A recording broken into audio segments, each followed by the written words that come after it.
How many snaps did they run in the 14 personnel? That's only for us. 100% of the snaps.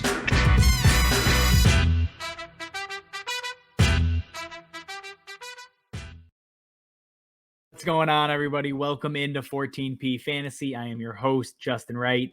Today, we are talking more Dynasty. We're talking trade targets, specifically if you're looking at a rebuilding team. So you weren't in the playoffs, or you made the playoffs and you shouldn't have, and you're just trying to get to the point where, you expect to win. And it's all right if you're not there. That's how Dynasty goes. It ebbs and it flows. Some weeks, some years you're good, others you're shit, whatever. Now you got to find a way. All right, how do I make my team better without, one, overpaying, and two, finding breakout players? That's really what it is. So today we're talking 1 running back, 3 wide receivers. Typically, if you're a rebuilding team, don't trade for running backs. The shelf life is so short. I'd rather draft them than trade for them and give up guys that could also have value. So keep that in mind. But this is a special circumstance. Before we get into it, guys, remember, subscribe to the YouTube channel on our march to 1,000 subscribers. So help get us there. Drop questions, comments, anything like that. Dynasty trades as we get into the offseason here. Let us see those. Follow us over on Twitter as well, so you know when videos are dropping. All right, let's get into it. First guy on our list, the only running back on this list, I'm talking Cam Akers. He's going to be 23. All of these ages are for 2022. Cam Akers is going to be 23, and we all know he is coming off of an Achilles injury. When you're rebuilding, you have to take chances. That's really what this comes down to. Could Cam Akers, flame out and never return? 100%. But also, what we've seen to end the season is Darrell Henderson cannot have a full workload. McVay does not want to give him a full workload, and Sony Michel has somehow become relevant. Cam Akers, coming back from an Achilles injury, again, in July, so he has plenty of time to recover, is going to be a case study. I mean, typically running backs don't bounce back well. Cam Akers seems to be young enough, and it happened early enough that he's not, fighting a timeline to get healthy and come back, and that's a big piece of this. So if you can get Cam Akers for less than a first-round pick, which, I've seen him go for 2 seconds. I've seen him go for a second in a future running back, an Elijah Mitchell type, which now doesn't look so great. But, those types of guys, I'm going to pull the trigger. The upside of Cam Akers in an insane LA Rams offense is, can immediately put you back into contention. And even if you're several years away, his age doesn't make it prohibitive.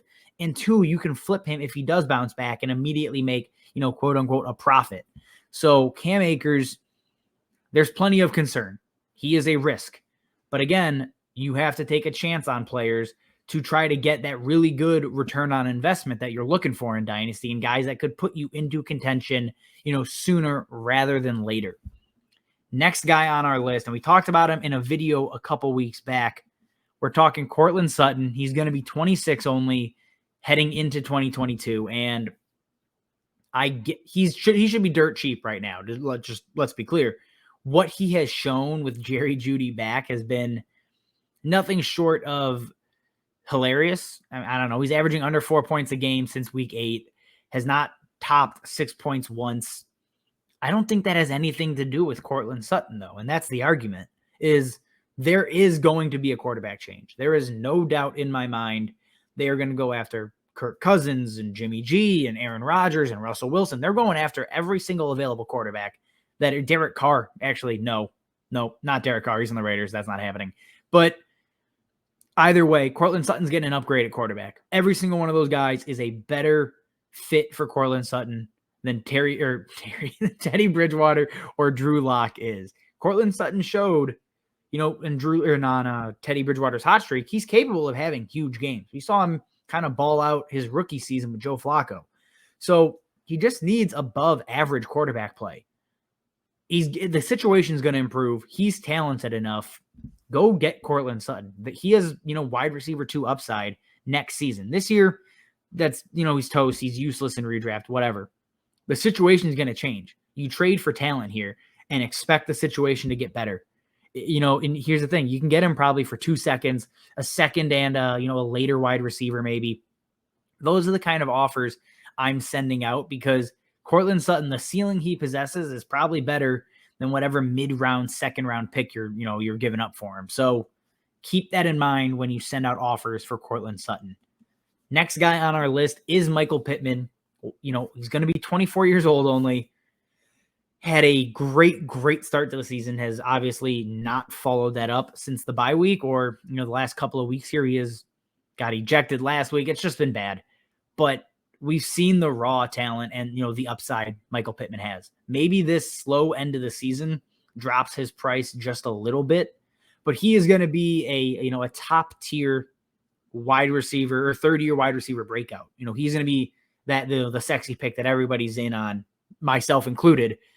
But he's a guy who I think if you go and trade for him right now, similar to Deontay Johnson, I think he skyrockets in value after year 3 kicks off. After 2022, halfway through that season, Michael Pittman is going to be valued as potentially a wide receiver 1 in Dynasty. He has the pieces. He has the quarterback. Him and Wentz have been great together. It's going to get better for Michael Pittman. I'm trying to get him everywhere right now before that true breakout comes. So if I got to give up a late first-round pick for Michael Pittman, I'm going to do it. Last year, I did the same thing with Deontay Johnson, and I did the same thing with Terry McLaurin. I am very happy to go and pay up for Michael Pittman. He's young enough, and he has his entire career ahead of him. So even being a rebuilding team, I have no concerns about giving up, even a first-round draft pick for someone like Michael Pittman. And all right, to close us out, another wide receiver here, and this is similar to the Courtland Sutton situation, except for Chase Claypool has done something in the last 2 months. Maybe he's kind of a bonehead and makes a lot of stupid plays, and Mike Tomlin might hate him. But Chase Claypool is talented. And I think if you pair him with a quarterback that can throw the ball more than 15 yards down the field, he's going to have a ton of success. He is a phenomenal jump ball receiver. He's a great deep threat, and they're very creative with him in the red zone. And yeah, Deontay Johnson is there, but we've seen 2 successful wide receivers or 2 good wide receivers have success in, hundreds of offenses. So I think Chase Claypool and Deontay Johnson is one of those next great duos. And it's going to come when Big Ben is gone and they bring in a new quarterback. And that is what's going to happen this year. So while everybody's down on Chase Claypool and he's getting ripped on because he's an idiot, which might be true, go and acquire him for cheap. He's not going to cost you a first-round pick. He's probably going to be very similar to Courtland Sutton in price, 2 seconds, a second, and an upside wide receiver, whoever you want to dictate as that could be. I will take Chase Claypool. Again, he's going to be another third-year breakout candidate. Whoever their quarterback is, hopefully it's Aaron Rodgers. That kind of rapport they could build could be, the stuff of legends. Like it's funny and stupid to say, but Chase Claypool carries, top 15 wide receiver upside if they get a guy like Aaron Rodgers or Russell Wilson or whoever it may be. Either way, they're going to have a better deep ball than Big Ben at this point in his career, and that's what we're keying on. We're trying to guess the change in situation before it happens, because if you do it after they get a new quarterback, his price skyrockets because everybody's in on it. So keep that in mind when you're sending out offers for Chase Claypool. All right, that's all we have. We'll do a couple of these throughout the offseason. We'll do one for contenders. We'll do one for, just middle of the road teams. We'll figure all that out, and we'll be putting out a ton more Dynasty stuff, obviously, as the season wraps up here, guys. All right, remember, subscribe to the YouTube channel. Follow us on Twitter. Like the video. Questions, comments, drop all that stuff below. All right, as always, thanks for watching, and we will see you next time. How many snaps did they run in the 14 personnel? That's only for us. 100% of the snaps.